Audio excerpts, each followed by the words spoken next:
শুধু জবান থাকার পরে হক কথা না বলার কারণে জোর করে বিনা ভোটে হাসিনা ক্ষমতা বসে আছিল। জোরে কোন কথা ঠিক কিনা?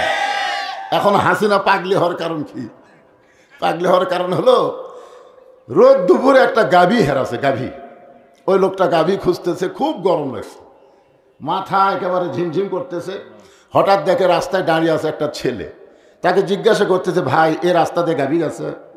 ওই ছেলেটা হলো তারই জন্ম দেওয়া সন্তান। ছেলে কি বলতেছে, ভাই এদিক দিয়ে কোনো গাভী গেছে? তো এখন ছেলে তো চিন্তায় পড়ে গেল, বাহ আমার ভাই কলো, দৌড়ে যা মাকে বলতেছে, মা আব্বা তো পাগলা হয়ে গেছে, আমারে তাই ভাই কইছে। ইতিমধ্যে বাপ ফোন করে আসতেছে, মা বলতে, এই তুমি কে পাগল হয়ে গেছো নাকি, ছেলের ভাই কও। তখন বলতেছে, গরু হারাইলে এরকম হয় মা, গরু হারালে এইরকমই হয়। ছেলে ভাই কয়, বউ মাও কয়, সামান্য একটা গরু হারালে যদি এইরকম হয়, তাহলে বিনা ভোটে 15.5 বছর যেই পাগলি ক্ষমতায় ছিল, সে ভারতে গিয়া ভালো নাই, পাগলি হয়ে আমাদের দেশে অশান্তি করতে চায়। জোরে কোন কথা ঠিক না? আর মাথা ঠিক আছে?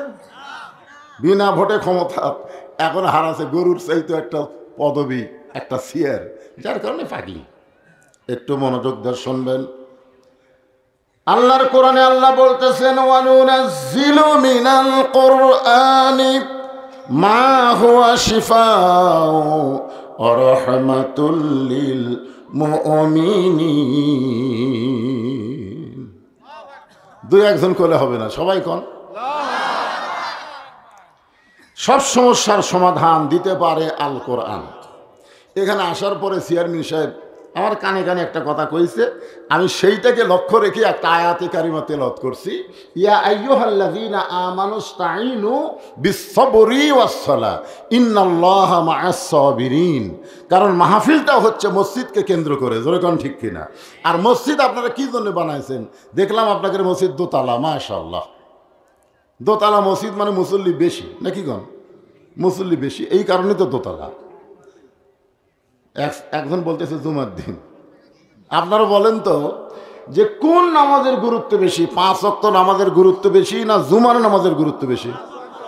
হ্যাঁ, 5 ওয়াক্ত নামাজের এক ওয়াক্ত। মান তারাকা সালাতু মুতাম্মিদান ফাকাত কাফারা। ইচ্ছা করে 5 ওয়াক্ত নামাজের এক ওয়াক্ত তারা বাদ দিবে, অবশ্যই তারা আল্লাহর সঙ্গে কুফরি করবে। তাহলে 5 ওয়াক্ত লাগবে না, কয় ওয়াক্ত? এখানে কিন্তু এতে বাইনাল আবদি ওয়াল কুফরি তর্ক সালাত, বান্দার কাফের মধ্যে পৃথক করার জিনিসটা নামাজ, এইটা কিন্তু জুমার নামাজ নয়, এটা হলো 5 ওয়াক্ত নামাজ। কারণ জুমার নামাজ আল্লাহ নবীকে দিয়েছেন মদিনায় হিজরত করার পরে। রাসূল যখন মদিনাকে রাষ্ট্র গঠন করলেন, ঠিক ওই সময় আল্লাহ দুনিয়াতে নবীকে জুমার নামাজ দিলেন। কোথায় দিলেন? কখন দিলেন? হিজরতের সাথে সাথে দিছে না, হিজরত করার পরে মদিনা যখন রাসূল রাষ্ট্র করলেন, নবী যখন রাষ্ট্রপতি হলেন, ওই সময় আল্লাহ জুমার নামাজ এটা আরশে দেয়নি, দুনিয়াতে দিছে। আর 5 ওয়াক্ত নামাজ এতই গুরুত্বপূর্ণ যে এটা আল্লাহ নবীকে দুনিয়াতে দেয়নি, আরশে দিয়েছে। জোরে কান কোথায় দিয়েছে? এখন বলেন, আল্লাহ নিজের কাছে নিয়ে যায় যেটা দেওয়া, আর 10-এর সামনে দেওয়া এক জিনিস। জুমার নামাজ সগলির সামনে দিছে, আর 5 ওয়াক্ত নামাজ আল্লাহ নবীকে গোপনে দিছে।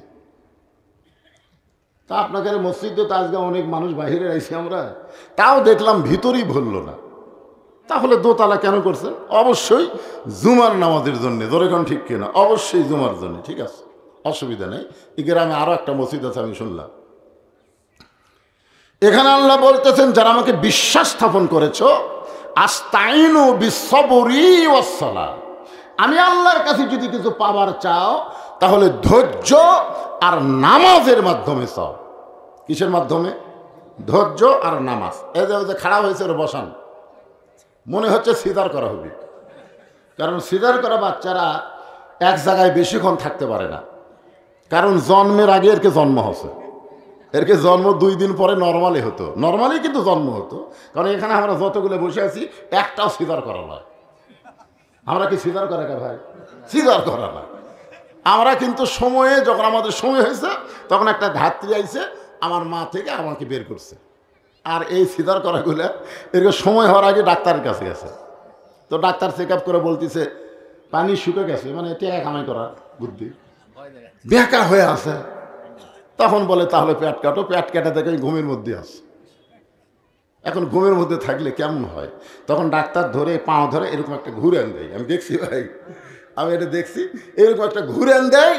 ঘুরানোর সময় বাচ্চারা মাথাতে একটা ঝাঁকি খায়, কান্দে ওঠে। এই যে অস্থির হয়ে গেল, মোবাইল ছাড়া ভাত খায় না, মোবাইল ছাড়া কান্না বন্ধ হয় না। জোরে কোন কথা ঠিক কিনা? তো ওইটা যদি সিজার করা হয় বেশিক্ষণ থাকবি না, কিছুক্ষণ পরপরই লাভ দেওয়া উঠবি।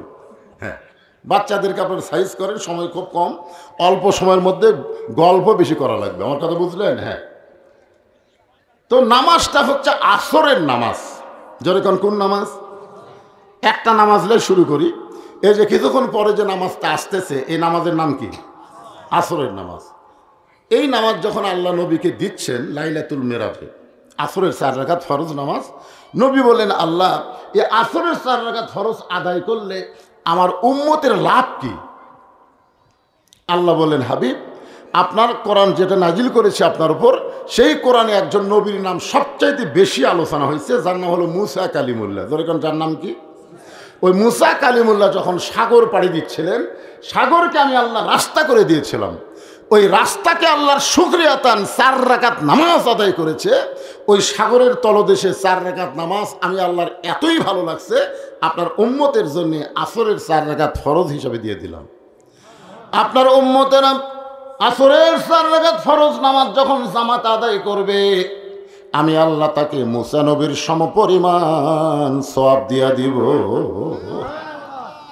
এই আসরের নামাজের আজান দিয়েছেন হযরত বেলাল ইবনে রেবা। আজান কে দিয়েছেন? হযরত বেলাল। যেই মাত্র আজান দিয়েছে, এখন আপনারা বলেন যারা মুসলমান, আজান শোনার পরে তাদের দায়িত্ব হলো আল্লাহর ঘর মসজিদে হাজিরা দেওয়া। ঠিক কিনা বলেন? আল্লাহর ঘর মসজিদে হাজিরা দেওয়া। চারিদিক থেকে পঙ্গপালের মতন সাহাবীরা মসজিদের মধ্যে চলে আসলেন। আসরের জামাত যখন শুরু হবে, তখন হযরত বেলাল আকামত শুরু করলেন। আকামত, জামাতের আগে আকামত আছে না নাই? হ্যাঁ, আকামত আছে। খুব খেয়াল করবেন, এখানে যারা ইমাম সাহেব থাকে তাদের জন্য বলতেছি, আল্লাহর নবী ততক্ষণ কেবলামুখী হয়নি যতক্ষণ মসজিদের কাতার সোজা এবং কাতার পুরা না হয়েছে। আমার কথা কি বুঝলেন? আমরা মসজিদ ঢুকে মুয়াজ্জিন আকামত দেয়, আমরা কেবলামুখী হয়ে বসে থাকি। কিন্তু রাসূল কেবলামুখী ততক্ষণ হয়নি যতক্ষণ কাতার পুরা হয়েছে, কাতার সোজা না হয়েছে, ততক্ষণ পর্যন্ত নবী কেবলামুখী হয়নি। কারণ জামাতে নামাজের প্রধান শর্ত হলো কাতার সোজা করা। যেরকম কি সোজা করা? কাতার সোজা করা। বেকা বেকি করে নামাজ পড়লে জামাতে নামাজ পড়া কাম হবে না। জামাতে নামাজ পড়ার 1 নম্বর উপকার হলো, আওয়ামী লীগ, বিএনপি, জাতীয় পার্টি, জামাত বাইরে যতই ভিন্ন দল করুক, মসজিদের মধ্যে গেলে আর ভিন্ন দল থাকে না। সবাই কাতারবদ্ধ হয়ে সোজা হয়ে দাঁড়ায়। জোরে কোন ঠিক কি না? আচ্ছা, মনে করেন জামাতের কাছে আওয়ামী লীগ দাঁড়াচ্ছে, এখন আওয়ামী লীগ 4 আঙ্গুল সামনে গেছে। এখন জামাত যদি মনে করে এই সরকারি দল 4 আঙ্গুল সামনেই থাকে, হবি নামাজ হবি, ওকে হাত ধরে টান মারা লাগবি। কাতার চিনিস না? চিনি তো, সামনে গেছো কে? লাইনও তাই। তুমি যতই ধনী হও, যতই গরিব হও, লাইনও দাঁড়াও, পায়ের গোড়ালির সঙ্গে গোড়ালি মিল করো। জোরে কোন কথা ঠিক কি না? আগালি মিল করলে হবে না, আগা মিল করলে হবে না, গোড়া মিল করা লাগবে। কারণ কারো পা 3 পা হাত, কারো পা আধ হাত, কারো পা আবার 6 আঙ্গুল। তো আগা মিল করলে তো গোড়া মিল হবে না, কাতার ইয়ে হবে, হেঁটা হতে হবে। এই জন্য কি মিল করা লাগবে? গোড়ালি মিল করা লাগবে। এখন পায়ের গোড়ালি মিল করে যখন দাঁড়াবে, সামনে কাতারে ফাঁকা রেখে পিছনে কাতারে দাঁড়ানো যাবে যাবে না। সামনে কাতার আগে পুরা ঘোরা লাগবে। রাসূল বলতেছিল, ওই যে ফাঁকা দেখা যায়, ওই ফাঁকের মধ্যে দিয়ে শয়তান বকরির ছাগলের মতন, ছাগলের বাচ্চার মতন মাথা ঢুকাচ্ছে ফাঁকের মধ্যে। ফাঁক বন্ধ করো, সঙ্গে সঙ্গে ফাঁক বন্ধ হয়ে গেল। তাহলে 1 নম্বর শর্ত হলো কাতার সোজা করা। 2 নম্বর শর্ত হলো সামনে ফাঁকা রেখে পিছনে দাঁড়ানো যাবে। কিন্তু আল্লাহর নবী লক্ষ্য করে দেখলেন, সামনে কাতারে ডান সাইডে একজন সাহাবী বসে আছে, বেলাল আকামত শুরু করেছেন, আর সাহাবি বসে আছে। সাহাবি কি করে আছে? বসে আছে। বেলাল আকামত দেওয়ার মধ্যে যখন বলেছেন কত কত কামাতিস সালাহ, খুব খেয়াল করবেন, কত কামাতিস সালাহ, আর বাংলা অর্থ কি? নামাজ জন্য কি করো? তাহলে আপনাকে মসজিদের যে চেয়ারত বসে লাগছেন, দুইজনকে আমি দেখলাম যে বাদামে একটু লোক বসে থাকলো কি সব? আপনারা কন ওনা করে কি শান করে মসজিদে লিয়াচ্ছে না নিজে হেঁটে হেঁটে যাচ্ছে? তো হেঁটে হেঁটে আসার পরে কত্তামতির সালাহ শোনার পরে সে ব্যক্তি বসে থাকে কেমনে? কি আপনারা বলেন তো, জামাতে নামাজ পড়া কি সবার জন্য ওয়াজিব? আল্লাহ কোরআনে বলেছে লা ইউকাল্লিফুল্লাহু নাফসান ইল্লা উসাহা, তোমার কষ্ট হবে এমন কিছু আমি আল্লাহ তোমাকে চাপাই দেইনি। যৌবন বয়সে তুমি সরকারি চাকরি করো, বুড়া বয়সে সরকার তোমাকে পেনশন দিয়ে দিবে। জোরে কোন কথা ঠিক কি না? যৌবন বয়সে যদি 5 ওয়াক্ত নামাজ জামাতে পড়েন, বুড়া বয়সে যদি ঠিক মতো উঠে বসা নাও পারেন, আপনি বাড়িতে পড়েন, যৌবনের সওয়াব আল্লাহ পেনশন আকারে বুড়া বয়সে আপনাকে বাড়িতে দিয়ে দিবে। কিন্তু আপনি দুর্বল মাজুর ব্যক্তি এসে সুস্থ ব্যক্তির কাতারে দাঁড়ায়া গোটা কাতার আপনি মাকরু করার কোনো অধিকার নাই। জোরে কোন কথা ঠিক কি না? আপনি অসুস্থ বাড়িতে পড়েন, আপনাকে মসজিদে আসবার কে কইছে? সবসময় জামাত? কত ক্ষেত্রে জামাত তরক করা ওয়াজিব, কত ক্ষেত্রে। এখন আল্লাহর নবী বলতেছেন কুমু, কোরআনের আয়াত, কুমু লিল্লাহি কানিতিন। আপনারা বুঝতে পারেননি, নামাজের মধ্যে 13টা ফরজের একটা ফরজ হলো দাঁড়িয়ে নামাজ পড়া। ধরে কোন কি নামাজ পড়া? দাঁড়িয়ে নামাজ পড়া, এটা কি ফরজ। এই জন্য আল্লাহ রাসূল কোরআন তেলাওয়াত করলেন, কুম, এটা আমরের সিগা, কুম, দাঁড়াও, লিল্লাহে, আল্লাহর জন্য, কানিতিন, আনুগত্য নিয়ে। যদি দাঁড়ানোর মতন শক্তি তোমার না থাকে তুমি আনুগত্য নিয়ে বসো, যদি বসার মতন পাওয়ার তোমার না থাকে তুমি আনুগত্য নিয়ে শুয়ে পড়ো। তবে বসা এবং শোয়া তুমি একা একা নামাজ পড়ো, আর দাঁড়ানো পর্যন্ত তুমি জামাতে নামাজ পড়ো। আমার কথা কি বুঝতে পারলেন? যখন আপনি শুয়ে থেকে নামাজ পড়বেন তখন আপনি জামাত পড়া লাগবে। এই জন্যে শুয়ে থেকে নামাজ ছাড়া যাবে না ভাইজান, নামাজ ছাড়া যাবে না, ইশারা দিয়ে হলেও নামাজ পড়তেই হবে। ধরে কোন কথা ঠিক কিনা? আল্লাহ রাসূল বললেন সাহাবী দাঁড়াও, সাহাবী ছোট হ্যাঁ একটু মনোযোগ দিয়ে শোনেন। আল্লাহ রাসূল বললেন সবাই দাঁড়িয়ে গেছে, তুমি বসে আছো।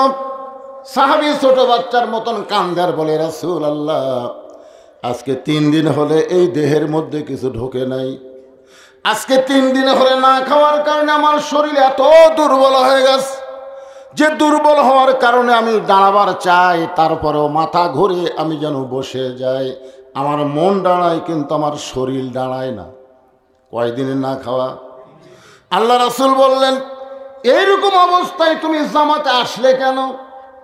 সাহাবী বলতেছে রাসূলুল্লাহ, হযরত বেলাল যখন আজান দিল, আজান শোনার পরে আমার মন বলতেছে বাড়িতেই নামাজ পড়, কারণ তুই না খাওয়া শরীর, বাড়িতেই নামাজ পড়। কিন্তু আমার ঈমান বলতেছে জামাত ধর। মন বলতেছে বাড়িতেই নামাজ পড়, কিন্তু আমার ঈমান, তার মানে বোঝা গেল শরীর না খেয়ে দুর্বল হলেও ঈমান কিন্তু দুর্বল হয়নি। ধরে কারণ কি দুর্বল হয়নি? ঈমান দুর্বল না হওয়ার কারণে আমি ছোট বাচ্চার মতন হামাগুড়ি দিয়ে দিয়া মসজিদের বারান্দায়, আমার মন বলতেছে বারান্দায় নামাজ পড়, কিন্তু আমার ঈমান বলতেছে সামনে কাতার ধর। আপনারা বলেন তো বারান্দায় পড়া আর সামনে কাতারে পড়া সমান? অনেক মুসল্লি ইচ্ছা করে দেখবেন বারান্দায় নামাজ পড়ে, ইচ্ছা করে, ওই কিন্তু আগে আগে আসে, মসজিদের মধ্যে ঢোকে না। কেন ঢোকে না? ঢুকলে তো ইচ্ছা মতো বাড়ানো যাবি না, সালাম ফিরানোর পরে সব যদি সুন্নত নফলে নিয়ত করে তা আমি বাড়াবো কোন দিক দিয়ে? এই জন্য ইচ্ছা করে বারান্দার নামাজ পড়ে। আমি শোনেন, বারান্দা কিন্তু মসজিদের অংশ, তবে মসজিদ না। বারান্দা হলো মসজিদের অংশ, তবে মসজিদ নয়। যেরকম আমার এই দেহের অংশ হলো আমার হাত, হাত কিন্তু দেহের অংশ, কিন্তু হাত দেহ না। এখন যদি এখান থেকে হাত কাটে কেউ ফেলে দেয়, বলবে যদি দেহ পড়ে আছে কি কবে? বলবে হাত পড়ে আস। তাই যারা বারান্দায় নামাজ পড়েন একটু খেয়াল করবেন, রাসূল বলেছেন সামনে কাতারে যে ব্যক্তি নামাজ পড়ে এত সওয়াব পায়, আমি যদি প্রকাশ করে দেই তাহলে সামনে কাতারে নামাজ পড়ার জন্য পাড়াপাড়ি হবে, মারামারি হবে। সাহাবী বললেন, এ রাসূলুল্লাহ, সামনে কাতারে আইছি শুধুমাত্র সওয়াবের আশায়, কিন্তু হযরত বেলাল আকামত যখন শুরু করেছে আমি দাঁড়াবার চাই, কিন্তু আমার মন দাঁড়াইলেও আমার শরীর দাঁড়াবার পারে না। সঙ্গে সঙ্গে আল্লাহ নবী ডাক দিলেন, ওসমান। অনেকগুলো সাহাবীর মধ্যে নবী একজনকে লক্ষ্য করে ডাক দিলেন, ওসমান। কারণ নবী যখন হিজরত করে মদিনায় গেলেন, মদিনায় যাওয়ার পরে আমাদের নবী শুধু নবী ছিলেন না, আমাদের নবী হয়েছিলেন রাষ্ট্রপতি। ধরে কোন কি পতি? তো রাসূল বললেন, আল্লাহ, আমি নবী হয়েছি, রাষ্ট্রপতি হওয়া লাগবে কেন? আল্লাহ বললেন, আল্লাযীনা ইম্মাক্কান্নাহুম ফিল আরদ, জমিনের মধ্যে মুসলমানকে যদি ক্ষমতা দেওয়া না হয় সে কোনোদিন আল্লাহর হুকুমের পুরাপুরি তাবেদার করতে পারবে না। এই জন্য আল্লাহ বলেছেন, মুসলমানের মধ্যে যদি কাউকে ক্ষমতার চেয়ারে দেওয়া হয় তার 1 নম্বর দায়িত্ব হলো আকামুস সালাত, নামাজ কায়েম করা।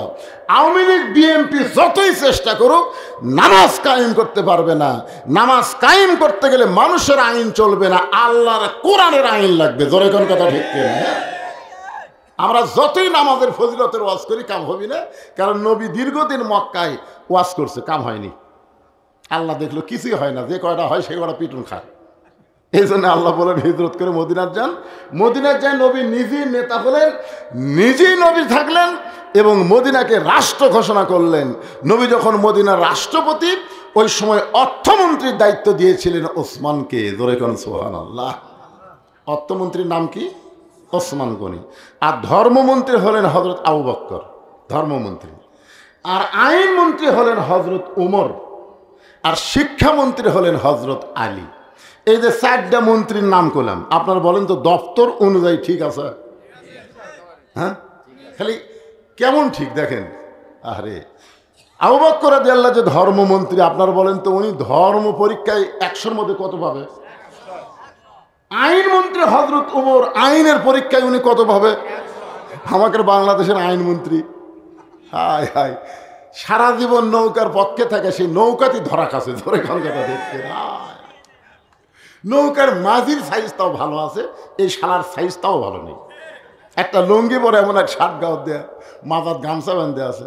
যেভাবেই হোক সোর্সেরা খবর পাইছে যে আনিসুল হক পলে যাচ্ছে।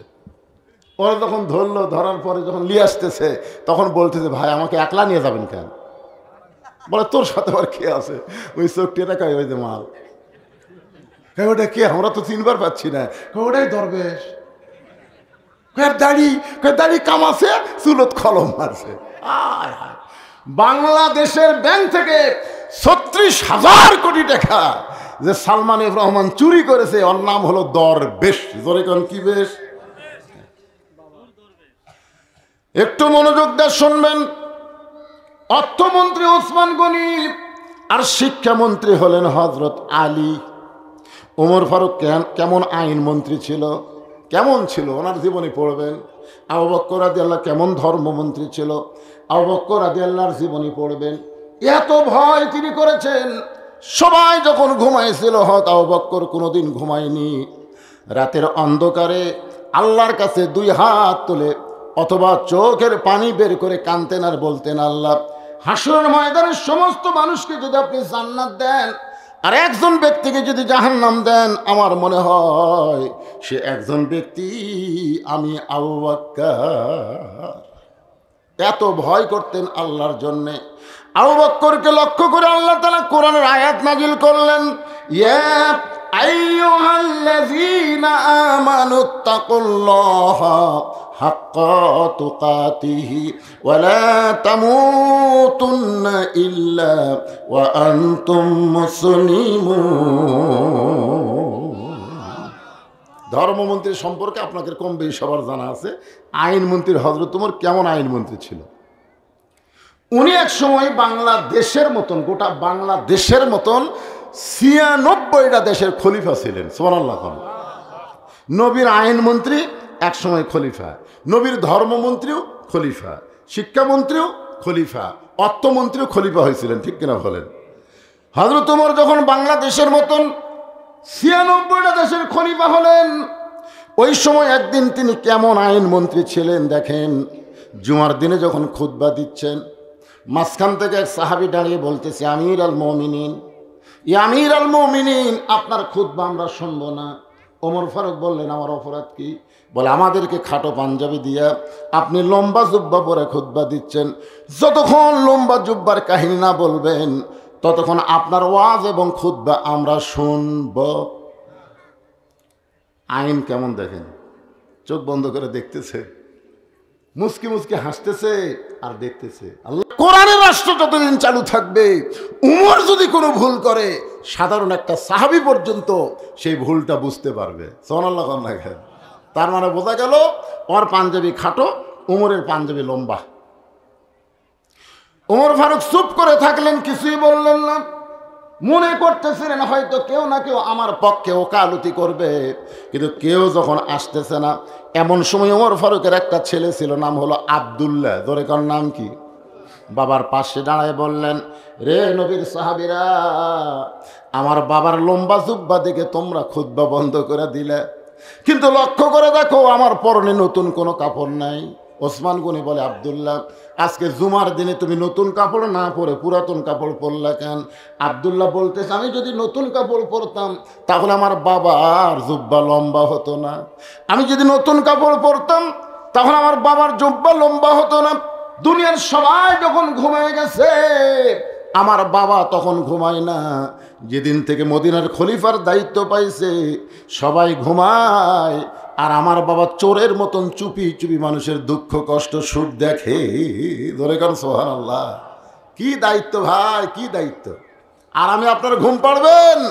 কোরআন দিয়ে যখন বাংলাদেশ চলবে তখন জনগণ ঘুম পাড়বে, নেতারা ঘুম পাড়তে পারবে না। ধরে কারণ কথা ঠিক কি না? হ্যাঁ, গভীর রাত্রে সে আমার দরজায়, আব্দুল্লাহ। আমি আব্দুল্লাহ দরজা খুলে বললাম, বাবা খবর কি? দেখি বাবার হাতে একটা পাঞ্জাবি। আমি আব্দুল্লাহ খুশি হয়ে বললাম, বাবা বাইতুল মাল থেকে একটা পাঞ্জাবি আমাদের দিছেন, আর একটা দিবার আইছেন। আসলে নেতার বেটা হওয়ার মধ্যে লাভ আছে, একটা পাঞ্জাবি পাইছি আর একটা পাইতেছি। সঙ্গে সঙ্গে হযরত ওমর কোরআন থেকে তেলাওয়াত করলেন। আইন মন্ত্রী কারে কয় একটু মনোযোগ দিয়ে শোনেন। ইন্নাল্লাহা ইয়ামুরুকুম আন তুআদ্দুল আমানাতি ইলা আহলিহা ওয়া ইযা হাকামতুম বাইনান নাস আন তাহকুমু বিল আদল। আব্দুল্লাহ রে, এই যে পাঞ্জাবি তুলে নিয়ে আইছি দেখাইতে, বাইতুল মাল থেকে আমার ভাগে পড়েছে, এত ছোট পাঞ্জাবি গায়ে দিয়ে আমি কেমনে খুতবা দিব? গভীর রাত্রে তোর কাছে একটু সাহায্য চাই, তোর পাঞ্জাবিটা তুই আমাকে একটু দান করে দে। আব্দুল্লাহ বলে, আমার নতুন পাঞ্জাবি বাবাকে দান করে দিলাম। বাবার পাঞ্জাবি আমার পাঞ্জাবি একত্র করে বাবা লম্বা জুব্বা বানায় খুতবা দেয়। এখন বলো খুতবা শোনা যায় কি না যায়? সমস্ত সাহাবীরা চিল্লায় বলে, আল্লাহর কোরআন দিয়ে যখন রাষ্ট্র চলবে, মুসলমানেরা এমন ভালো মানুষকে নেতা হিসাবে দেখতে পাবে। মানুষের তৈরি আইন দিয়ে ভালো নেতা দেখা যাবে না। ভালো নেতা দেখতে গেলে আল্লাহর কোরআনের আইন লাগবে। জোরে বলেন কথা ঠিক কি না? যে আয়াতটা তেলাওয়াত করলাম বুঝবার পারেন নাই, ইন্নাল্লাহা ইয়ামুরুকুম আন তুআদ্দুল আমানাতি ইলা আহলিহা ওয়া ইযা হাকামতুম বাইনান নাস আন তাহকুমু বিল আদল। আপনারা বলেন তো, কোন বিচারক নিজের ইচ্ছা মতো বিচার করতে পারবে? বিচার করবে কার ইচ্ছায়? আজকে বাংলাদেশে যে সমস্ত বিচারক বিচার করেছে, এমনকি 50 বছর যিনি কোরআনের হক তাফসীর করেছেন, তাকে মিথ্যা দোষ দিয়ে 13 বছর জেলখানায় বন্দি রেখেছে। ধরে কোন কথা ঠিক কিনা? আপনার অন্তর থেকে বলেন, আল্লামা সাঈদীর কোনো দোষ ছিল? আমি একটা মারেফতের কথা আজকে প্রকাশ করি। কোনো ভালো মানুষকে যদি জেলখানায় বন্দি রাখে, বুঝবেন দিন দিন তার জনপ্রিয়তা বেড়ে যাবে। আর কোনো খারাপ মানুষকে যদি জেলখানায় বন্দি করে, দিন দিন মানুষ তাকে ভুলে দেবে। আপনারা বলেন তো, আল্লামা সাঈদী হুজুরের জনপ্রিয়তা কি কম ছিল না বাড়ছে? হ্যাঁ, মুফতি আমর হামজাকে 3 বছর জেলখানায় বন্দি রাখার পরে এর জনপ্রিয়তা বাড়ছে না কমছে? মামুনুল হকের জনপ্রিয়তা বাড়ছে না কমছে? তার মানে বোঝা গেল এরা সবাই ভালো মানুষ ছিল। মিথ্যা দোষ দিয়ে মানুষের তৈরি বিচার দিয়ে, মানুষের তৈরি কোর্ট কাছারি দিয়ে তাদেরকে অন্যায়ভাবে আটকে রাখছিল। জোরে কোন কথা ঠিক কিনা? আর আল্লাহর আইন, আইন মন্ত্রী হযরত ওমর, সামান্য কিছু তার থেকে শোনাই দিলাম। এবার আছেন অর্থমন্ত্রী। রাসূল ডাক দেন ওসমান। সঙ্গে সঙ্গে ওসমান বলে লব্বাইকা রাসূলুল্লাহ। আল্লাহর নবী বলেন ওসমান, তোমার এই ভাই 3 দিন হলে না খাওয়া। কয়দিন? এই না খাওয়ার কারণে এত দুর্বল হয়ে গেছে, ওর দেহ দাঁড়াবার চাচ্ছে, কিন্তু শরীর অসুস্থ হওয়ার কারণে, দুর্বল হওয়ার কারণে দাঁড়াবার পারতেছে না। আল্লাহ তোমাকে এত সম্পদ দিছে, সুবহানাল্লাহ। ওসমান গনিকে রাসূল কি বলতেছেন? আল্লাহ তোমাকে এত সম্পদ দিছে, তার মানে বোঝা গেল সম্পদের মালিককে। আর আমরা কি বলি, ভাই তুমি এত সম্পদের মালিক, কথার মধ্যেই সেরে কি আছে? কোনো মানুষকে বলা হবে না তুমি এত সম্পদের মালিক। এত সম্পদের মালিক মানুষ না, সম্পদের মালিক হচ্ছে আল্লাহ। ধরে কোন কথা ঠিক কিনা? আমরা কি বলি, লোকটা সেই, এই এলাকার যত জমি আছে ওই লোকটার। পরের জায়গা পরের জমি, ঘর বানায় আমি রই, আমি কিন্তু জমির মালিক নই। জমিদারের ইচ্ছা মতন দেই না জমিন চাষ, তাই তো ফসল ফলে না রে, দুঃখ 12 মাস। আমি খাজনা পাতি সবই দিলাম, তবু জমিন হয় যে নিলাম, এই দুঃখের কথা কারে কই। পরের জায়গা পরের জমি, ঘর বানায়া আমি রই। ওসমান বলে, ইয়া রাসূলুল্লাহ, আমার ভাই 3 দিন হলে না খেয়ে আছে, এইটা যদি আমি আগে জানতাম, আমি নিজে না খাইয়া হলেও আমার ভাইয়ের বাড়িতে খাবার পৌঁছায়া দিতাম। সুবহানাল্লাহ করলেন না? আচ্ছা, ওসমান গনি যে কথাটা কইছে, লিমা তাকুলু মা লা তাফালুন, তার কথার সাথে কি কাজের মিল আছে? আজকে আমাদের অনেক নেতারা বলে গরিবের বন্ধু, বলে না, জনগণের বন্ধু, গরিবের বন্ধু, সমাজ সেবক, জনদরদি। এই মুখের কথার সাথে দেখবেন ভোট পাই এমপি হয়ে গেল, আর মিল নেই। আর মিল আছে? ওসমান গনি কেমন অর্থমন্ত্রী, একটা দৃষ্টান্ত দিই আপনাদের। একজন গরিব সাহাবী আল্লাহ নবীর কাছে এসে বলতেছি, ইয়া রাসূলুল্লাহ, আজ কয়েকদিন হলে না খাওয়ার কারণে আমার দেহ এত দুর্বল হয়ে গেছে, আপনার কাছে আমি একটু সহযোগিতা চাই। সঙ্গে সঙ্গে নবী এভাবে জুব্বাটা আলগা করলেন। সাহাবী তাকায় দেখে নবী ক্ষুধার জ্বালায় পেটে পাথর বাঁধে বসে আছে। সাহাবী বলল, হুজুর আমি না খেয়ে আছি, কিন্তু এত ক্ষুধার্ত না যে পেটে পাথর বাঁধা লাগবে, আর আপনি এত ক্ষুধার্ত। এই বলে সাহাবী যখন যাবার চায়, রাসূল বলেন, কোথায় যাচ্ছ? বলে, আমার চাইতে আপনি বেশি ক্ষুধার্ত, তা আপনি আমার কি দিবেন? আল্লাহ রাসূল বললেন, আম্মা সাইলা ফালা তানহার, সাইলকারীকে ফিরাতে আল্লাহ নিষেধ করছে। আমি তোমাকে দিবার পারবো না, তাই বলে কি তোমাকে দেওয়া যাবে না? বসো। আল্লাহ রাসূল সাহাবীকে বসায় বললেন, আলী, আলী রে। আলী সালাম দে বলে, রাসূলুল্লাহ আমারে ডাকতেছেন। বলে, তোমার ভাই আজকে 3 দিন হলে না খেয়ে আস, আমার কাছে সাহায্য চাই, আমি দিবার পারিনি। আলী বলতে যে, হুজুর আমি কয়দিন হলে না খেয়ে আছি আপনি জানেন না? আমার ডাইকে কোনো কাম হবে? আমিও তো আজ 3 দিন হলে না খেয়ে আছি। আপনি ক্ষুধার জ্বালার পেটে পাথর বাঁধছেন, আমি বান্ধিনি, আমার এই বান্ধেন, তা আমাকে ডাকা লাভটা কি?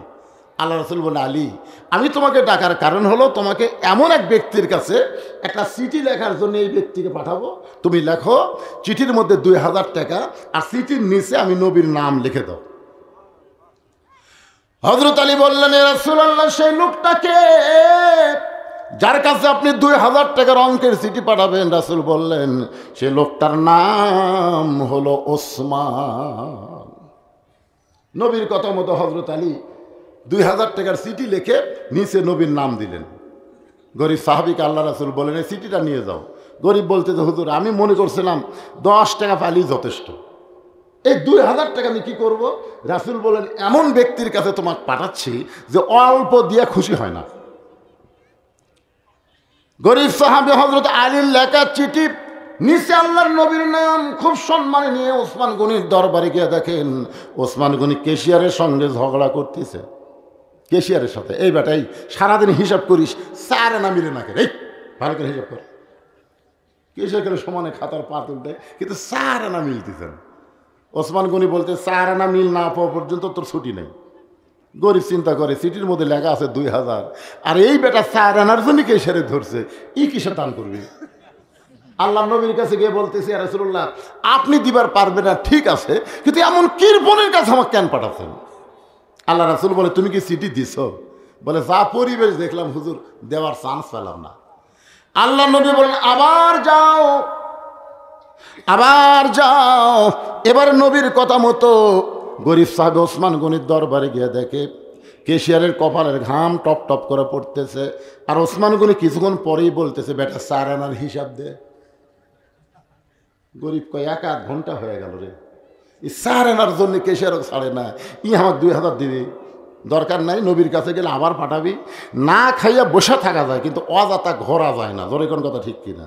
আমার গ্রামের দিকে এক ফকির ভিক্ষা চাইতেছে, হঠাৎ 2 বাড়ি বাদ দেয়, আরেক বাড়ি গিয়ে দাঁড়ালো। আমি বললাম, কে রে ভাই, এই মাঝখানে 2 বাড়ি বাদ দিলে কেন? কয় হুজুর আপনি ভিক্ষা করছেন। আমি বললাম তা তো করিনি। তাহলে আপনি বুঝবেন কেমনে? এর আগে এই 2 বাড়ির কমপক্ষে 10 দিন ভিক্ষা চাইছি হুজুর, প্রত্যেক বাড়ির মধ্যে থেকে আমি মাফ করো। যারা ফকিরের কাছে মাফ চাই, এই 2 বাড়ি আমি তালাক দিছি হুজুর, কারণ আমার সময়ের দাম আছে, আমার সময়ের দাম নাই। যেই বাড়িতে ভিক্ষা পাবো আমি সেই বাড়িতে যাব। পরপর 2 বার গেছে নবীর কথায়, আমার যদি নবী পাঠায় দেয়, এই ভয়ে ওই গরিব সাহাবী একটা গোপন রাস্তা দিয়ে পলাবার চায়। গোপন রাস্তা দিয়ে যখন পালাচ্ছেন, এমন সময় দেখে রাস্তার মাথায় হযরত আলী দাঁড়ায় আছে। রাস্তার মাথায় হযরত আলীকে দেখে সালাম দিয়ে বলে, আলী ভাই রাস্তার মাথায়। আলী বলতেছে, আমার হাসান হোসেন আজকে 2 দিন হলে কোনো কিছু খাবার পায়নি, সবসময় মায়ের কাছে কাঁদতেছে, খাবার বায়না করে, কিন্তু আমি দেখি আমার বাড়িতে একটাও টাকা নাই। আমি রাস্তায় দাঁড়াইছি, তোমার কাছে ভিক্ষা চাই না, তোমাকে যে চিঠি লিখে দিলাম তার বিনিময়ে 2টা টাকা হাদিয়া দাও।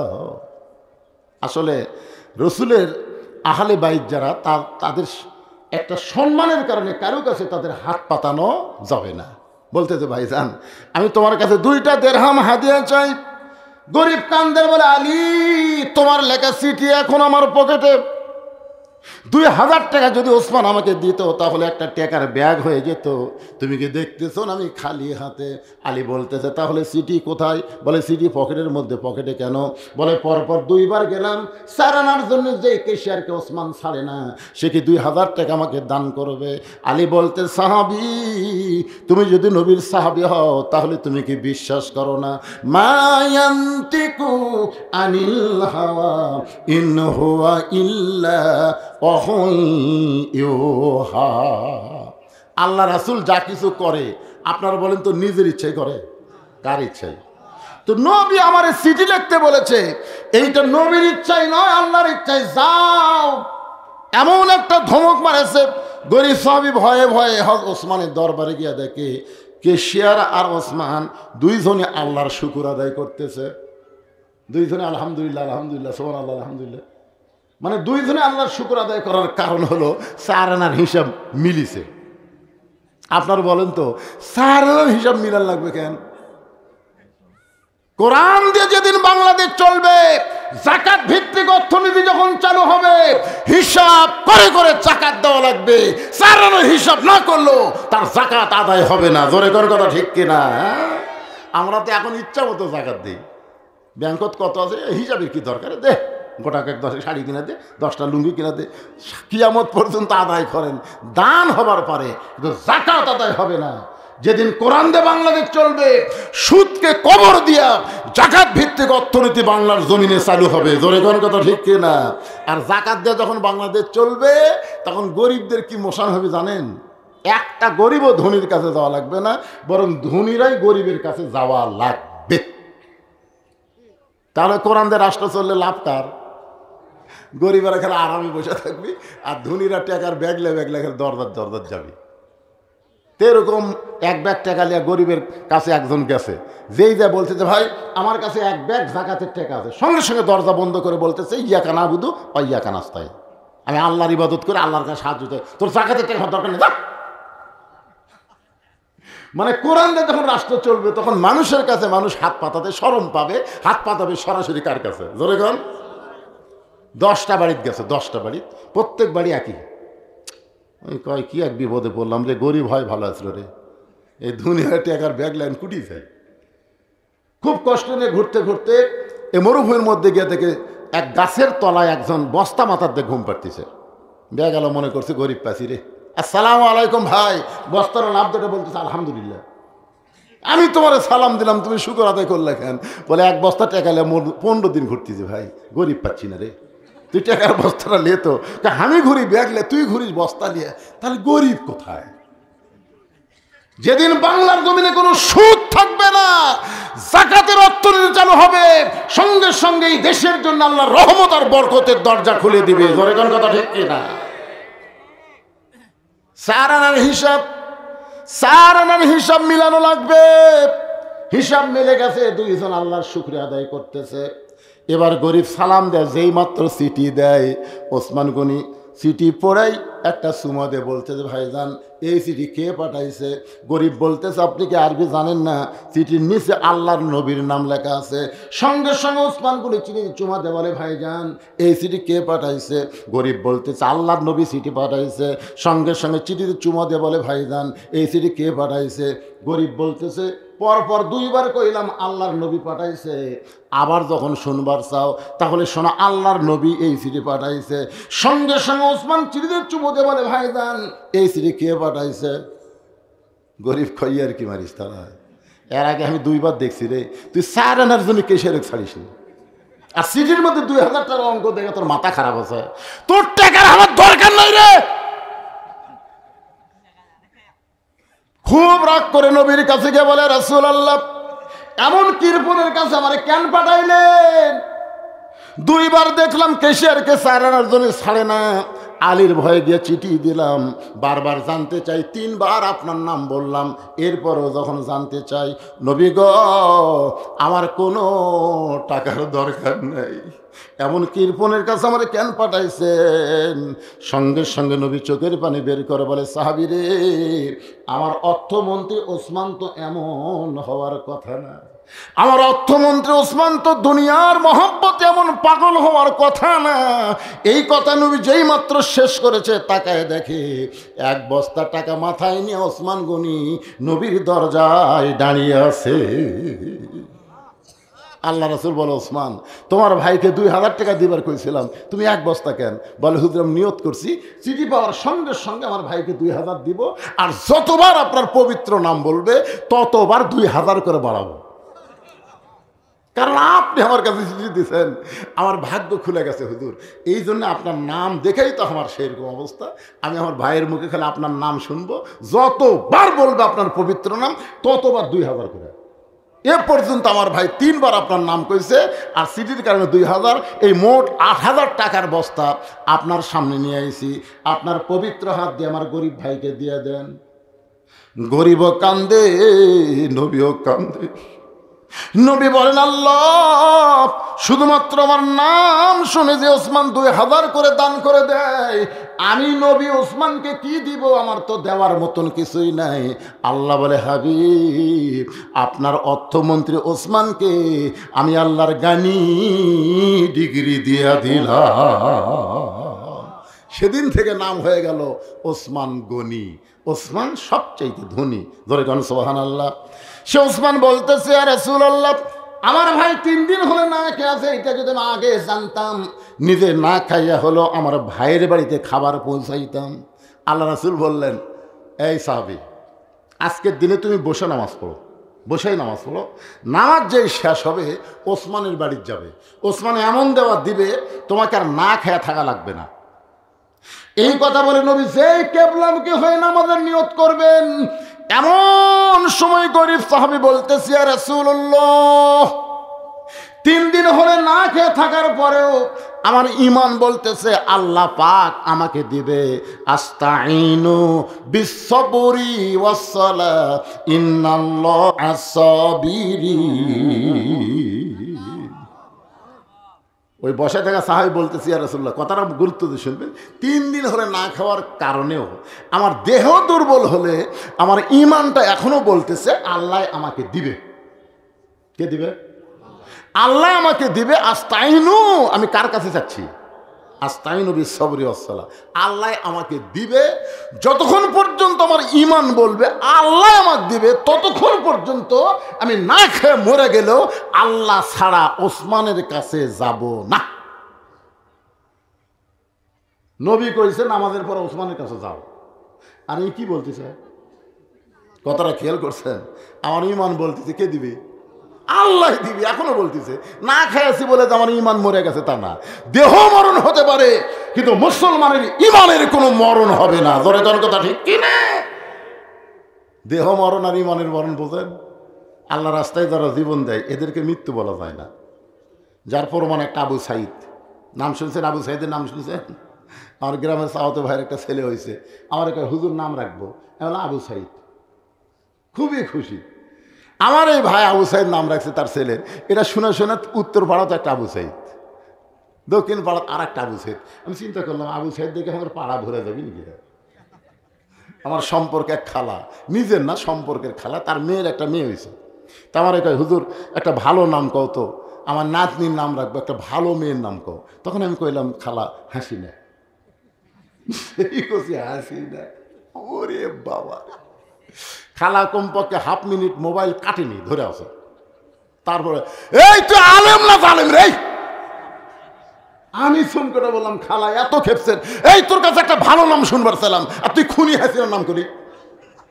আমি সেই দিনে বুঝলাম ভাই হাসিনার প্রতি মানুষ এমন খেপা খেপছে 100 বছর পর্যন্ত ইচ্ছা করে কেউ মেয়ের নাম হাসিনা রাখবে না। ধরে কোন কথা কথা কর না।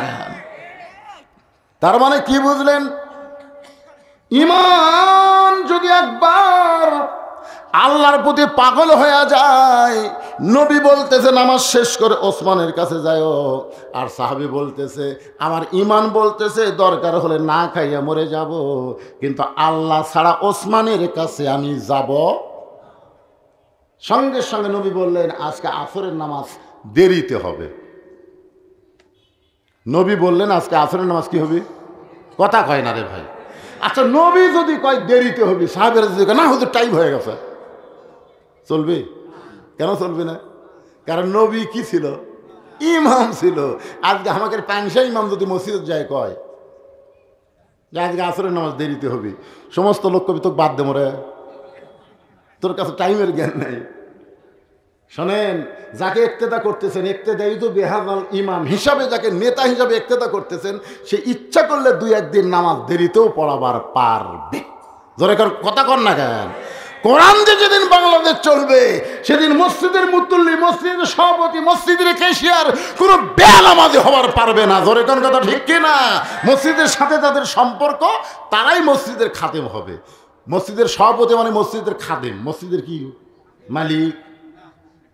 অনেক সভাপতি আছে, ইমাম সাহেবকে বলে ইমাম সাহেব টেকালে জানতো নশো একটু বাজার করে নিয়ে আসবেন।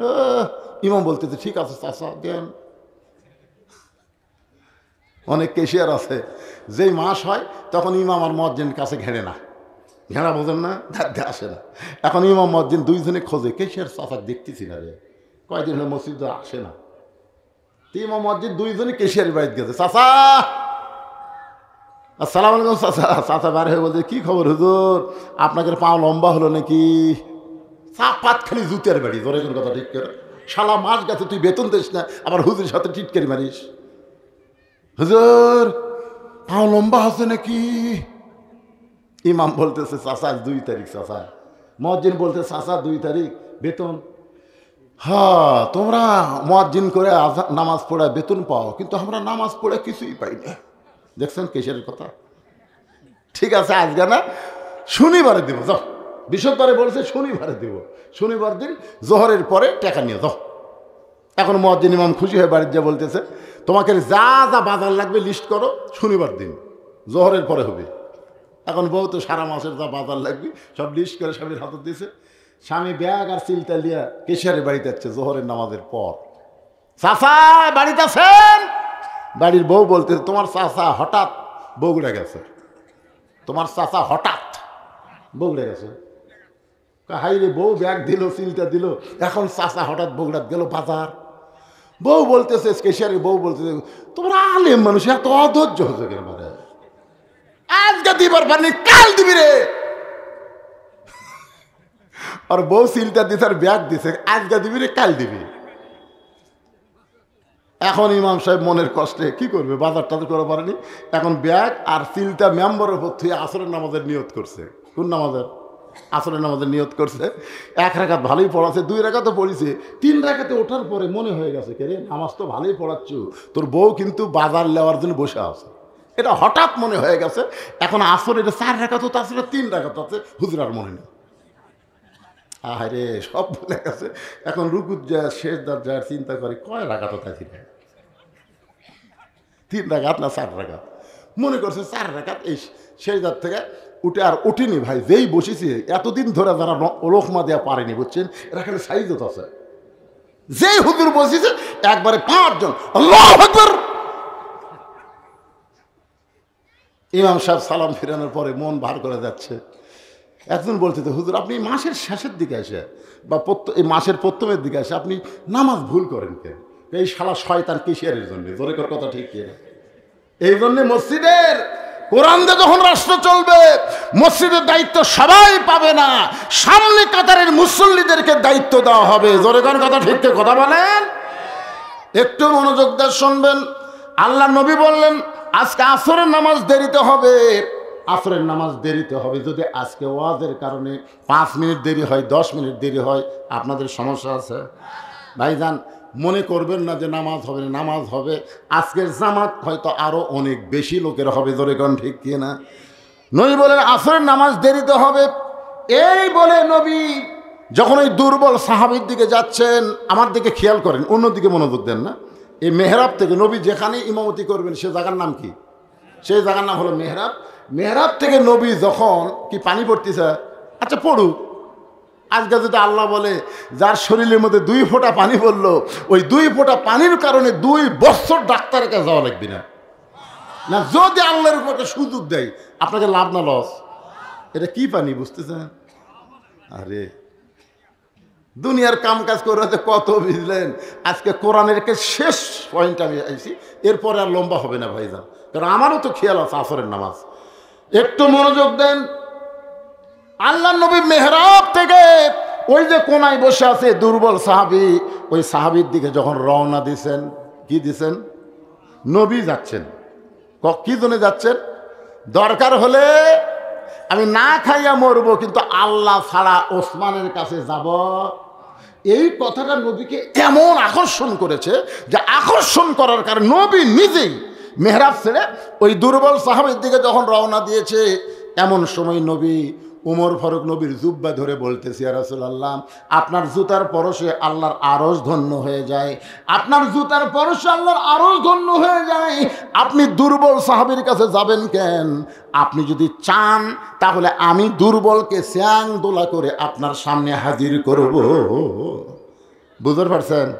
যে হুজুর আপনার জুতার পরশে আল্লাহর আরশ ধন্য হয়ে যায়, আপনি ওর কাছে যাবেন কেন? খালি হুকুম দেন, ওখানে স্যাং দোলা করে আপনার কাছে নিয়ে আসবো।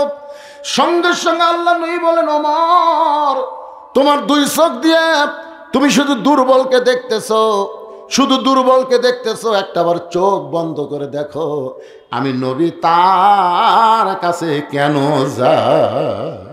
সুবহানাল্লাহ বললেন না? তোমার 2 চোখ দিয়ে তুমি দুর্বল দেখতেছো, একবার চোখ বন্ধ করে দেখো আমি নবী তার কাছে কেন যাই। বাংলাদেশে নবী কেন আসে? বাংলাদেশে নবী কেন আসে? আপনাদের কি মনে হয় নবী কি বাংলাদেশে আসে না? আসে। 11 সালে যখন হজ করে যাচ্ছি, এক ভ্যানাল আমাকে বলতে যে হুজুর আমার সালামটা একটু নবী রওজাত দিবেন। আমি বললাম ভাই জীবনের প্রথম যাচ্ছি ভাই, আমার সালামি ঠিক মতো দিবার পারবো কিনা, তোমার সালাম আমি কেমনে দেবো? ভ্যানালা বলতে যে হুজুর এই কথাটা তো চেয়ারম্যান বলতো, তাহলে আপনি মুখের উপর খবর পারতেন। আমি গরিব মানুষ দেখে মুখে মুখ মেরে দিলেন। আমি বললাম ভাই রে, চেয়ারম্যানকে বলবার না পারলেও তোর কাছে যেটা বলছি এটাই আমার অন্তরের কথা, কারণ আমি জীবনের প্রথমে 11 সালে যাচ্ছি। ওটা বলে স্যাদ বরাবর সালাম দেওয়া লাগে, সালাম দিতে একজন মারে ঠেলা, হয়তো সালাম ঠিক মতো পড়েই না, তা আমারটা দেবো না তোরটা দেবো।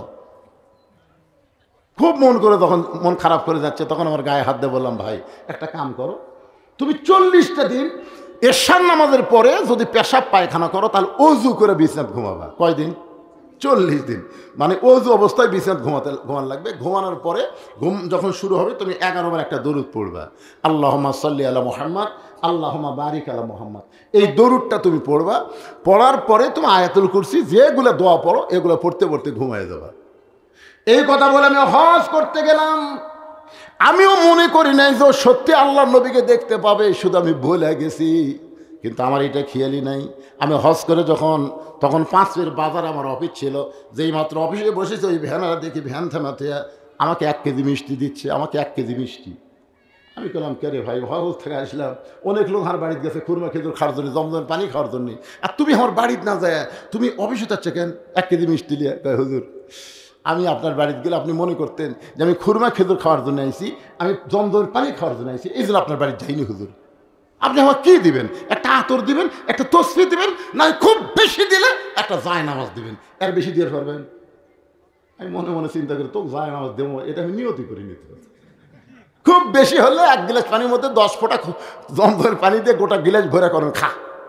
আমার এলাকার আয়রন আর টিউবওয়েলের পানি দিতে হচ্ছে, নিচে গিলাস ভরে উপরে 10 ফোঁটা জমজমের পানি দিয়ে বলছে ভাই খা। মানে খাইয়া খাই করে জমজমের পানি আস্তে আস্তে গন্ধ খায়। আসলে কি জমজমের দিশা? এ সিটিং করে কতগুলো হাজির। এখন 1 কেজি মিষ্টি দেওয়ার পরে বললাম ভাই কেন মিষ্টি? সঙ্গে সঙ্গে বলে হুজুর আপনি একটু উঠেন। আমি যেই মাত্র উঠেছি লোকটা আমার বুকের মধ্যে মাথা রেখে বলতে যে হুজুর গো 19 দিনের মাথায় একবার দেখেছি, আর 37 দিনের মাথায় এই 2 বার আমি আল্লাহর নবীকে আমার ভাঙ্গা ঘরের মধ্যে দেখতে পেয়েছি। আমি তার কপালে চুমাতে বললাম ভাই আমি লক্ষ লক্ষ টাকা খরচ করে মদিনাত গেলাম, রাসূলের রওজায় ঠিক মতো সালাম দিবার পারলাম না, কিন্তু তোমার কলিজার মহব্বত আল্লাহ নবীর কাছে এত ভালো লাগছে, স্বপ্নের ঘরে নবী আমার মদিনা থেকে বাংলাদেশের গরিব ঘরের মধ্যে আল্লাহ হাজির করে দিয়েছে। এটা হলো অন্তরের কানেকশন। তো নবী দুর্বল সাহাবীর দিকে কেন যাচ্ছেন? উমর ফারুক মনে করতেছে তার জুতার পরশে আল্লাহর আরশ ধন্য হয়ে গেছে, সেই নবী দুর্বলের কাছে কেন যাবে? এই কারণে বলতে যে হুজুর আপনি বলেন ওকে আমি চ্যাং দোলা করে আপনার সামনে হাজির করে দিব। নবী রাগ করে বলেন ওমর যে 2 চোখ দিয়ে তুমি দুর্বল দেখতেছো, একটা বার চোখ বন্ধ করে দেখো। তার মানে বোঝা গেল 2 চোখ শুধু দেখার চোখ না, আর একটা চোখ মানুষের আছে, সে চোখকে বলা হয় অন্তর চক্ষু। দূরে কন ঠিক কিনা? আমরা ছোটবেলায় পড়তাম, হাদিস সাহেব পড়ছে, 1 চন্দ্র, 2 পক্ষ, 3 নিত্র। নিত্র মানে চোখ 3টে চোখ। আপনি যদি অন্তরের চক্ষু দিয়ে আপনার বউকে দেখেন, আপনার বউ মনে হবে বেহেশতের হুরের চাইতেও সুন্দর। কিন্তু আমরা তো পরের বউ দেখি, নিজেরটা দেখি না। আমার মায়ের এসে বসে আছে, আমি সময় দিয়ে খেয়াল করে মা খেলে তেমন ওয়াজই করতে পারি না। মা আপনাকে কোনো ওয়াজ নাই, মা কোনো ওয়াজ নাই, মাত্র 4টা ওয়াজ। রাসূল বলেছেন মেয়ে খেলে কি ওয়াজ? 1 নম্বর ওয়াজ হলো মেয়েরা পর্দার মধ্যে থাকবে, 2 নম্বর ওয়াজ হলো মেয়েরা স্বামীর কথা মতো চলবে, 3 নম্বর ওয়াজ হলো মেয়েরা 5 ওয়াক্ত নামাজ পড়বে, 4 নম্বর ওয়াজ হলো বছরে 1 মাস তারা রোজা রাখবে। তবে প্রথম 2টা বাদ দিলে পরের 2টা আল্লাহর দরবারে কবুল হবে না। প্রথম 2টা হলো পর্দা যদি না থাকে আর স্বামীর খেদমত যদি না থাকে, একটা ইবাদত আল্লাহ কবুল করবি না। এখন আমাদের এগুলো নামাজ পড়ে রোজা থাকে কিন্তু স্বামীর কথা শোনে না। আমি সেই মাদের বলবো 1 নম্বর হলো পর্দা থাকবেন, পর্দার মধ্যে আপনার থাকবেন, ফাতেমার সঙ্গে আল্লাহ জান্নাত দিয়ে দিবে। জোরে গান সুবহানাল্লাহ। 2 নম্বর হলো স্বামীর কথা মতো চলবেন মা। 3 নম্বর 5 ওয়াক্ত নামাজ পড়বেন। 4 নম্বর রমজান মাসে রোজা রাখবেন। এই 4টি আমল যদি আপনার করতে পারেন, রাসূল বলেছেন 8টা জান্নাতের দরজা আল্লাহ খুলে দিবে। প্রত্যেকটা মেয়ের আমার মেয়ে ফাতেমার সঙ্গে আল্লাহ জান্নাত দিবে। আমার মায়েরা বেশি ওয়াজ আপনাদের জন্য করতে পারলাম না। এবার সঙ্গে সঙ্গে হযরত ওমর চোখ বন্ধ করেছে। রাসূল বলেছেন চোখ বন্ধ করে দেখো। নবীর কথা মতো ওমর ফারুক চোখ বন্ধ করার কিছুক্ষণ পরে কাঁপতে কাঁপতে কাঁপতে কাঁপতে ওমর ফারুক ঠাস করে মসজিদ নববীর মধ্যে পড়ে গেছে। কাঁপতে কাঁপতে থতর করে কাঁপতে কাঁপতে পড়ে গেছে। সাহাবীরা দৌড়াইছে উমরের কাছে। রাসূল বললেন না, উমরকে তোমরা জাগ্রত করো না। পড়ে গেছে, উমর হুঁশ পাবে, এবং হুঁশ পাওয়ার পরে কি দেখে কাঁপতে কাঁপতে পড়ে গেল তোমাদের সবার সামনে প্রকাশ করে দিবে। জোরে করে সুবহানাল্লাহ। 2-4 মিনিট পরে ওমর ফারুক যখন হুঁশ ফিরে পেল, আল্লাহ রাসূল বললেন ওমর কি দেখলা? চোখ বন্ধ করে ওমর এক দৌড়ে দুর্বল সাহাবীর কাছে গিয়া বসা মানুষটাকে বুকের মধ্যে নিয়ে কপালে একটা চুমা খায়। ভাই রে, আমি কি দেখলাম ভাই? রাসূল বলে, ওমর শুধু ওই দুর্বল সাহাবীকে বললে হবে না, সমস্ত সাহাবীদেরকে লক্ষ্য করে বলো, চোখ বন্ধ করে তুমি কি দেখেছ?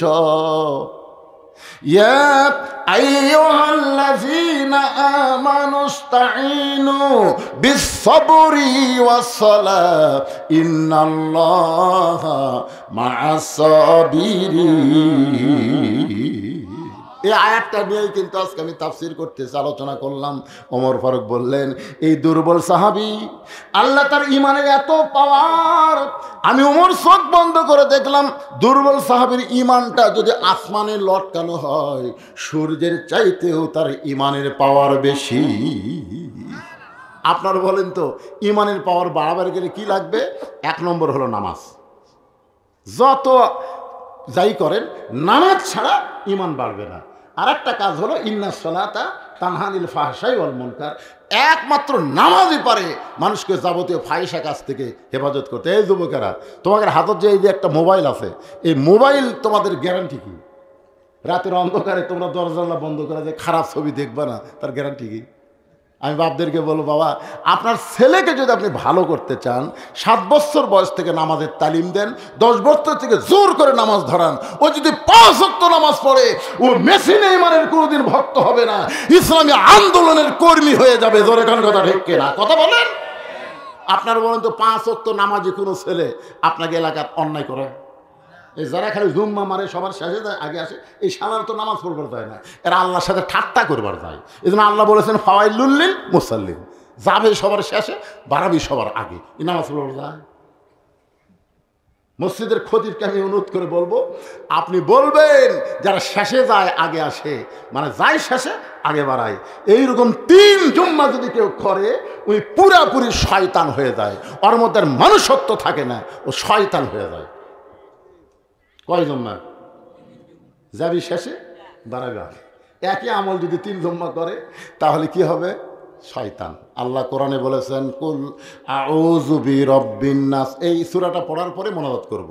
কুল আউযু বিরাব্বিন নাস মালিকিন নাস ইলাহিন নাস মিন শাররিল ওয়াসওয়াসিল খান্নাস আল্লাযী ইউওয়াসবিসু ফি সুদুরিন নাস মিনাল জিন্নাতি ওয়ান নাস। মসজিদের উন্নতি হচ্ছে মসজিদে মুসল্লি কালেকশন, ঠিক কিনা বলেন? মাশাআল্লাহ, দোতলা হয়েছে। 5 ওয়াক্ত নামাজ আপনারা জামাতে পড়বেন। আর মা বোনদের জন্য বলবো, পর্দার মধ্যে থাকবেন। আল্লাহ তাআলা বক্তা শ্রোতা সবাইকে আমল করার তৌফিক দান করুক। সকলে বলে আল্লাহুম্মা আমিন। আস্তাগফিরুল্লাহাল্লাযী লা ইলাহা ইল্লা হুয়াল হাইয়ুল কাইয়্যুম ওয়া আতুবু ইলাইহি।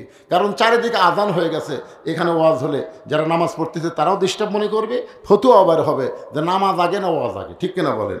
কারণ 4টায় এখন আসরের জামাত হয়, এখন 4টা বেজে গেছে। আল্লাহুম্মা আমিন। আল্লাহুম্মা আনতাস সালাম ওয়া মিনকাস সালাম তাবারাকতা ইয়া যাল জালালি ওয়াল ইকরাম। বিন সারার বাবাজিরা, আমার মা বোনেরা, আমার যুবক ভাই জানেরা, কষ্ট করে মেহনত করে আজকের এই জান্নাতের বাগান লাগাইছে আল্লাহ। আল্লাহ আজকের এই জান্নাতের বাগানের উসিলায় গোটা গ্রামের জন্য রহমত বরকতের দরজা খুলে দাও। আয় আল্লাহ তাআলা, এই গ্রামের উপর রহমত বর্ষণ করো। এই গ্রামের প্রত্যেকটা যুবকদেরকে 5 ওয়াক্ত নামাজ মসজিদে জামাতের সঙ্গে আদায় করার তৌফিক দিয়ে দাও। আজকের আলোচনার শুরু থেকে শেষ পর্যন্ত যতটুকু কথা বলেছে, এর মধ্যে যদি ত্রুটি হয়, ভুল হয়, মাফ করো। এর যে হাদিয়া মঞ্জুর করো, সোনার মদিনায় নবী পাকের রওজা মোবারকে আল্লাহ কবুল করো। তামাম আম্বিয়ায়ে কেরাম, আসহাবে কেরাম, তাবিঈনে কেরাম, তাবা তাবিঈনে কেরাম, তামাম পৃথিবীর মাটির নিচে যত মুমিন মুমিনা শুয়ে আছে আল্লাহ, সকলের আরওয়াহ পরে হাদিয়া কবুল করো। আল্লাহ গো, আমরা যারা হাত তুলেছি, আমাদের জনম দুঃখিনী মা যাদের কবরের ঘরে চলে গেছে, আল্লাহ মেহেরবানি করে মায়ের কবরকে জান্নাতের টুকরা বানিয়ে দাও। বাবার বাড়ি ঘর সবই আছে, এতিম হয়ে আমাদের বাবা যাদের কবরের ঘরে চলে গেছে, মেহেরবানি করে বাবার কবরটাকে জান্নাতের টুকরা বানায় দাও। আমাদের দাদা দাদি, নানা নানি, আত্মীয় স্বজন যারা কবরে গেছে, মাফ করে দাও। আজকের এই মাহফিল করতে গিয়ে তোমার বান্দারা কত কষ্ট করেছে, মেহনত করেছে আল্লাহ, এই মসজিদ কমিটির সভাপতি, মসজিদ কমিটির সহসভাপতি, সেক্রেটারি, কেশিয়ার, মসজিদের যারা হিতাকাঙ্ক্ষী আল্লাহ সকলকে জান্নাতি কবুল করে নাও। আজকের মাহফিলের সম্মানিত সভাপতিকে আল্লাহ তুমি কবুল করো, প্রধান অতিথি বিশেষ অতিথির কবুল করো, খাস করে চেয়ারম্যান সাহেবকে আল্লাহ তুমি কবুল করো। আমার মা বোনেরা পর্দার অন্তরে বসে বসে শুনেছে আবেদা সালিহা পদ্মানজি কবুল করে। মা ফাতেমার চরিত্র দান করো, বাংলাদেশের প্রতি রহম করো, ভারতের ষড়যন্ত্র থেকে আমার দেশকে আল্লাহ তুমি হেফাজত করো। আল্লাহ ফিলিস্তিনের মুসলমানকে হেফাজত করো, গোটা বিশ্বের মুসলমানকে হেফাজত করো। আল্লাহ কে কোন নিয়তে হাত তুলেছে সকলের নেক নিয়ত নেক আশা কবুল করো। আমি অসুস্থ, আমার মতো অসুস্থ হয়ে যারা হাত তুলেছে সুস্থতার নিয়ামত দান করো। আবার বলতেছি, বারবার বলতেছি, আল্লাহ বিনসারা গ্রামের পরে রহমত আর বরকতের দরজা খুলে দাও। সুবহান রাব্বিকা রব্বিল ইজ্জাতি আম্মা ইয়াসিফুন ওয়া সালামুন আলাল মুরসালিন ওয়ালহামদুলিল্লাহি রব্বিল আলামিন। ওয়াজাল আখিরাতি কালিমাতুনা ইনদাল মাউতি। সকলে পড়েন লা ইলাহা ইল্লাল্লাহু মুহাম্মাদুর রাসূলুল্লাহ।